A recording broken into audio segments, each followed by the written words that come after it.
Assalamualaikum warahmatullahi wabarakatuh.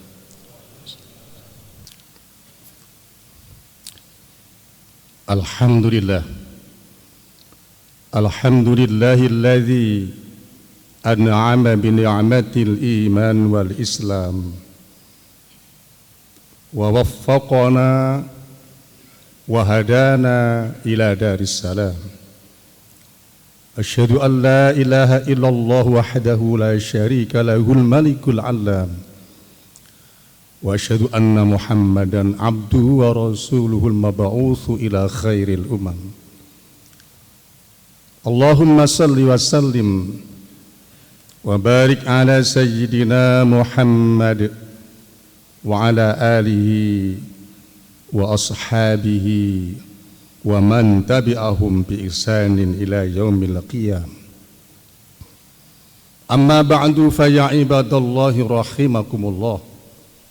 Usikum wa nafsi bi taqwallahi faqad fazal muttaqun. Kama qala Allah Ta'ala fi kitabihil karim. A'udzu billahi minasyaitonir rajim. Ya ayyuhalladzina amanu taqullaha wa qulu qawlan sadida. Yuslih lakum a'malakum wa yaghfir lakum dhunubakum wa may yuti'illaha wa rasulahu faqad faza fawzan 'azima. Shadaqallahul 'azim. Hadirin saudaraku kaum muslimin sidang Jum'ah rahimakumullah.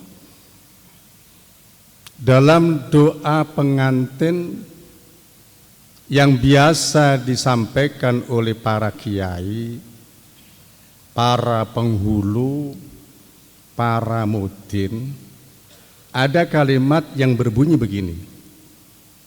Allahumma alif bainahuma kama allafta baina Ibrahima wa Hajar wa Saro.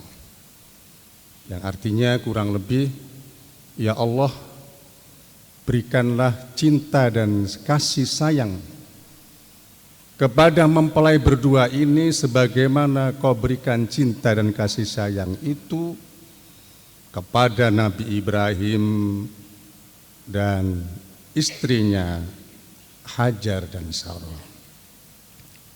Saudaraku, doa yang disusun oleh para ulama ini bukan tanpa alasan. Karena memang keluarga Nabi Ibrahim ini layak, pantas dijadikan teladan bagi orang-orang yang menginginkan keluarganya bahagia, yang bahasa Al-Qur'annya sakinah, mawaddah, warahmah. Keluarga Nabi Ibrahim ini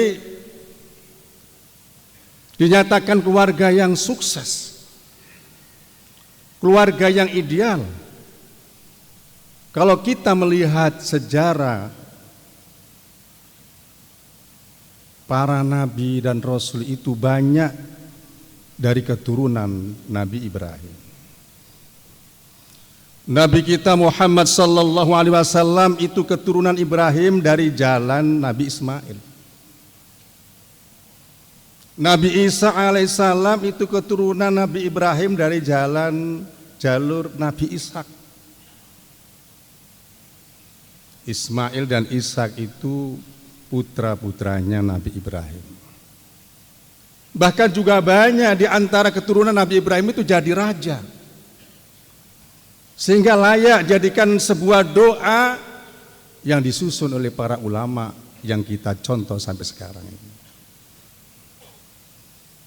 Lalu yang terpenting, faktor apa yang menyebabkan keluarga Nabi Ibrahim menjadi sukses seperti itu? Kalau kita telusuri, paling tidak kita menemukan 4 alasan atau 4 faktor. Yang pertama,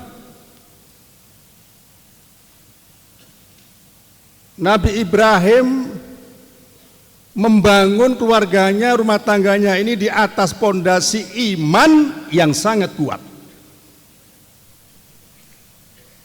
Saudaraku, memang iman itu kalau sudah kuat, semangat berbuat kebaikan, semangat beribadah itu kuat. Bahkan ibadah itu walaupun sudah banyak terasa sedikit. Beda kalau orang itu imannya lemah, malas beribadah dan beribadah sedikit sudah terasa banyak. Malah justru kadang mudah untuk berbuat maksiat. Dasar apa yang kita gunakan bahwa Nabi Ibrahim membangun rumah tangganya ini dengan dasar iman yang kuat?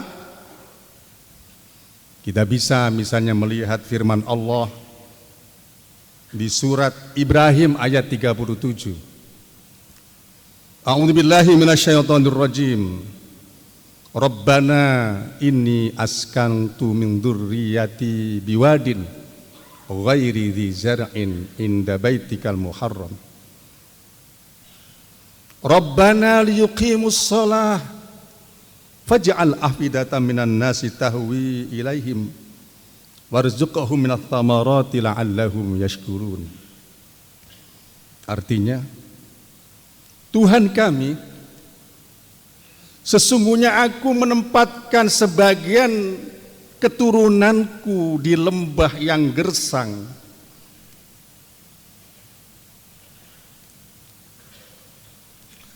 lembah yang tidak ada tanaman sama sekali, bahkan tidak ada air dan tidak ada manusia waktu itu. Kami lakukan seperti ini ya Allah, liyuqimus shalah, supaya mereka tetap menegakkan sholat. Lalu Nabi Ibrahim berdoa saat itu, faj'al afidatan minan nasi tahwi ilaihim, ya Allah, jadikanlah hati sebagian manusia cenderung kepingin nyambangi mereka ya Allah. Warzuqhum minats thamarati la'allahum yashkurun, dan berikanlah rezeki kepada mereka, yakni keluargaku itu ya Allah, buah-buahan yang banyak agar mereka bersyukur. Saudaraku, lembah yang dimaksud di sini adalah Makkah, yang saat itu gersang, tidak ada apa-apa. Jangankan tanaman, air tidak ada, manusia juga masih belum ada. Hanya ingin menyelamatkan generasinya Nabi Ibrahim ini, di mana rela pindah dari Palestina, negara yang makmur. Tapi berkat doa Nabi Ibrahim, ya Allah, jadikanlah sebagian hati manusia cenderung kepingin nyambangi mereka ya Allah. Ternyata banyak orang-orang yang kepingin umroh dan haji, bahkan tidak hanya sekali. Terkabul doa Nabi Ibrahim, termasuk berikan mereka rezeki Allah dengan buah-buahan yang banyak. Dikabulkan oleh Allah doanya. Buah apa yang tidak ada di Makkah sekarang? Subhanallah. Ini bukti bahwa Nabi Ibrahim membangun keluarganya dengan dasar iman yang kuat, sehingga wajar keluarga Ibrahim menjadi keluarga yang kokoh, keluarga yang harmonis dan bahagia. Karena ketika hamba itu bertakwa kepada Allah Subhanahu wa taala, Allah yang akan menjamin segalanya. Innallaha ma'al ladzina taqaw wal ladzina hum muhsinun.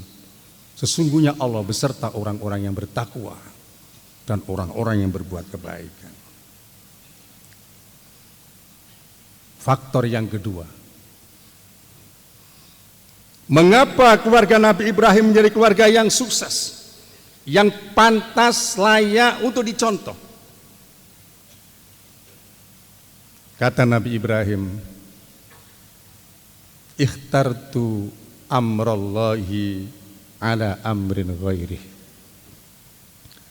Saya dan keluarga saya memilih mengutamakan kepentingan dengan Allah, urusan dengan Allah, daripada dengan selain Allah.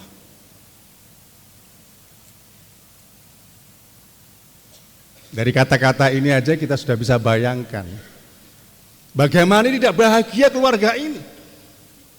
Kepentingan Allah diutamakan daripada yang lain, termasuk kepentingannya sendiri. Dan ini kita bisa lihat peristiwa nanti yang juga ada ajaran kurban. Nabi Ibrahim mendambakan keturunan lama sekali berpuluh-puluh tahun. Ketika menikah dengan istri pertamanya Siti Saroh, tidak punya keturunan. Sampai Nabi Ibrahim berusia 80 tahun tidak punya keturunan. Kemudian dengan usul Siti Saroh sendiri, supaya Nabi Ibrahim menikahi budak hadiah dari Raja Mesir. Ini Siti Saroh yang meminta. Hendaknya menikahi Hajar, barangkali ada keturunan. Betul, Allah mentakdirkan dari perut Hajar itu ada keturunan yang dinamakan dengan Ismail. Ketika Ismail ini berkembang hampir remaja, sekitar usia belasan tahun, ada perintah dari Allah untuk menyembelih. Coba, bagaimana perasaan ayah, perasaan orang tua, anak yang didamba-dambakan berpuluh-puluh tahun dan dikaruniainya, kemudian ketika sudah hampir remaja, bisa sedikit membantu pekerjaan orang tua, membahagiakan orang tua, disuruh menyembelih dengan tangannya sendiri. Sekarang saja orang kurban itu kadang menyembelih kambingnya sendiri atau sapi, tidak berkenan, tidak tega. Coba, ini anaknya sendiri. Karena itu perintah Allah, kata-kata Nabi Ibrahim diutamakan daripada kepentingan dirinya sendiri.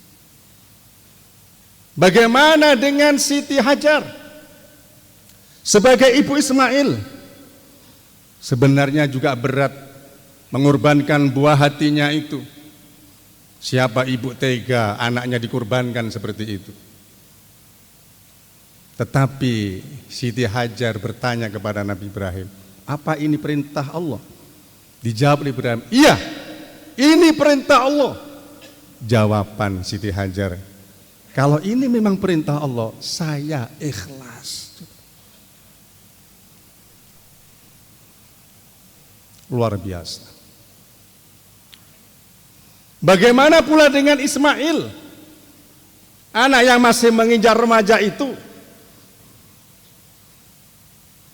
Jawaban Ismail bisa kita buka di surat As-Saffat ayat 102. Allah berfirman, ya abatif'al ma tu'maru satajiduni insyaallahu minas sabirin. Wahai ayahanda, lakukanlah apa yang diperintahkan kepada panjenengan ini. Insya Allah panjenengan akan mendapati aku tergolong orang-orang yang sabar. Coba, generasi seperti ini, coba, ini yang membawa keberkahan kedua orang tuanya. Perintah Allah diutamakan untuk mengorbankan dirinya sendiri demi apa yang diperintahkan oleh Allah. Maka barang siapa yang sudah mengutamakan Allah daripada yang lainnya, yang mengurus diri dan keluarganya adalah Allah. Kalau kita sudah diurus Allah, tidak ada yang sulit. Allah akan mencukupi kebutuhan hidupnya dan akan bersama mereka dan mereka akan hidup bahagia. Ini faktor yang kedua. Faktor yang ketiga, Nabi Ibrahim mengatakan, wa mahtamamtu bima takaffalallahu li. Saya dan keluarga saya tidak pernah bersedih hati terhadap anugerah yang diberikan Allah kepada kami. Apapun macam dan bentuknya anugerah Allah itu dan berapapun, kami terima dengan ridha dan ikhlas. Memang ini sumber kebahagiaan hidup. Nabi Ibrahim mengasih contoh kita seperti itu. Sebab banyaknya harta kalau nggak ridho, nggak ikhlas, masih kurang terus, nggak akan pernah mendatangkan kebahagiaan. Bahkan justru terkadang membawa bencana dan malapetaka. Tapi sedikitnya apa yang dianugerahkan pada Allah, kalau mereka qanaah, disyukuri, dinikmati, insya Allah itu membawa keberkahan hidup. Saudaraku kaum muslimin rahimakumullah, para istri sekarang ini, ngapunten, mudah-mudahan tidak istri panjenengan, dan mudah-mudahan tidak istri saya. Banyak yang tidak berterima kasih atau masih kurang saja terhadap nafkah yang diberikan oleh suaminya. Dikasih sekian, kok mesak mene, ditambah kurang lagi, tambah lagi kurang lagi. Kita masih ingat peristiwa Mi'rajnya Rasulullah Sallallahu Alaihi Wasallam, ketika Rasulullah ditunjukkan oleh Allah gambaran isinya neraka nanti. Ternyata Rasul kaget, umatnya yang wanita yang banyak di sana. Rasul bertanya kepada malaikat Jibril, ya Jibril, mengapa mereka itu banyak di neraka ya Jibril? Jawab Jibril, hunna yakfurnal ashir. Mereka itu orang-orang yang enggak berterima kasih kepada suami-suaminya. Mengapa dengan tidak berterima kasih kepada suami saja kok sampai dihukum di neraka? Ya, karena dengan enggak berterima kasih kepada suami berarti enggak berterima kasih, enggak bersyukur kepada Allah. Malam yashkurin nas lam yashkurillah. Rezeki itu hakikatnya dari Allah lewat tangan suami. Memang seorang suami, seorang istri, saya ulang, memang seorang istri itu boleh meminta nafkah kepada suaminya, tapi jangan sampai di luar kemampuannya. Jika itu yang terjadi, istri dan keluarga itu dilaknat oleh Allah. Coba. Maka kadang saya berpikir kenapa sekarang banyak perceraian. Angka perceraian meningkat terus, jumlahnya yang cerai itu melebihi 30% dari yang menikah. Dan luar biasa yang ngurus cerai itu yang banyak wanita, ibu-ibu, gugat ke pengadilan agama. Itu diantara sebabnya adalah mereka tidak puas dengan nafkah yang diberikan oleh suaminya. Mungkin begitulah peringatan Allah sehingga rumah tangganya itu berantakan gara-gara dilaknat, dikutuk Allah, meminta nafkah di luar kemampuan suami. Kita kembali kepada suksesnya keluarga Nabi Ibrahim. Yang keempat, yang terakhir. Wa ma ta'asyaitu wa ma taghaddaitu illa ma'ad-dhaif. Saya dan keluarga saya, kata Nabi Ibrahim, tidak pernah makan siang dan makan malam kecuali bersama tamu. Coba kita bayangkan berapa banyaknya tamu Nabi Ibrahim, semua dijamu. Diterangkan bahwa ketika Nabi Ibrahim tidak ada tamu, dia mencari teman untuk makan. Sampai-sampai Nabi Ibrahim itu rela berjalan 2 mil. 2 mil itu 3 kilo lebih. Karena 1 mil 1,6 kilo. Berjalan 2 mil untuk mencari teman makan. Apa artinya saudaraku? Ternyata keluarga Nabi Ibrahim ini dibangun dengan rasa empati, rasa peduli.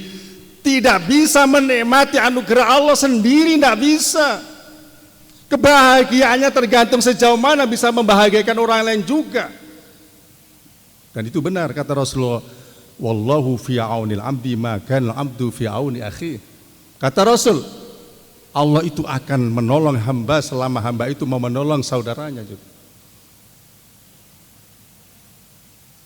Seperti itulah Nabi Ibrahim membangun rumah tangganya, sehingga wajar oleh para kiai, para ulama jadikan contoh dalam doanya, supaya rumah tangga yang didoakan itu tadi bisa seperti keluarga Nabi Ibrahim AS.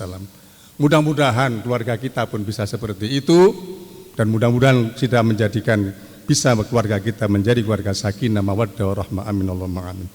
Aqulu qouli hadza fastaghfirullahal-azim li wa lakum wa li walidayya wa li walidikum wa li sa'iril muslimina wal muslimat wal mu'minina wal mu'minat fastaghfiruh innahu huwal ghafurur rahim.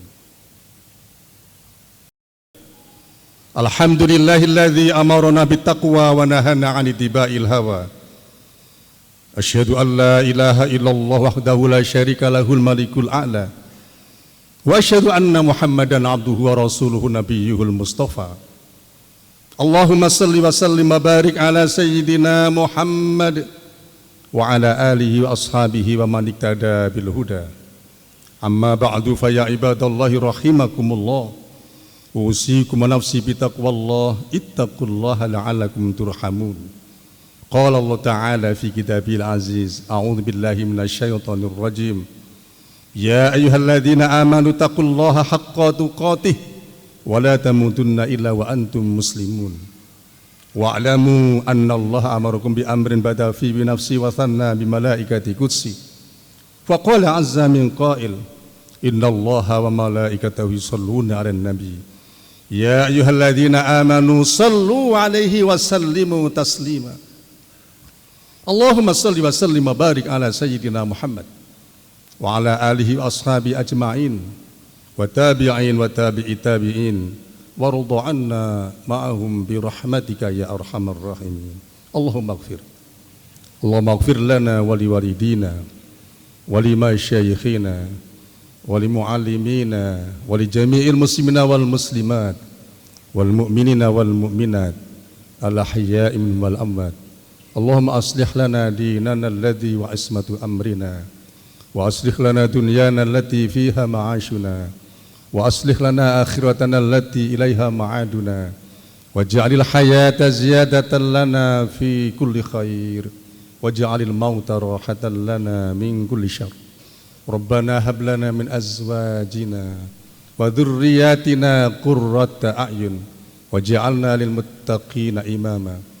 Allahumma ja'al baldatana Indonesia baldatan tayyibah waj'al ra'iyataha wa umara'aha minas salihin wadfa'anha al-bala' wal waba' wal fakhsya innaka 'ala ma tasya'u qadir. Rabbana atina fid dunya hasanah wa fil akhirati hasanatan wa qina 'adzaban nar wa adkhilnal jannata ma'al abrar ya aziz ya ghaffar ya rabbal alamin. Wa sallallahu ala sayyidina Muhammad wa ala alihi wa ashabihi ajma'in. Walhamdulillahi rabbil alamin. Amin ya rabbal alamin. Ibadallah, innallaha ya'muru bil adli wal ihsan wa ita'i dzil qurba wa yanha 'anil fahsya'i wal munkar wal baghi ya'idzukum la'allakum tadhakkarun wa la dzikrullahi akbar.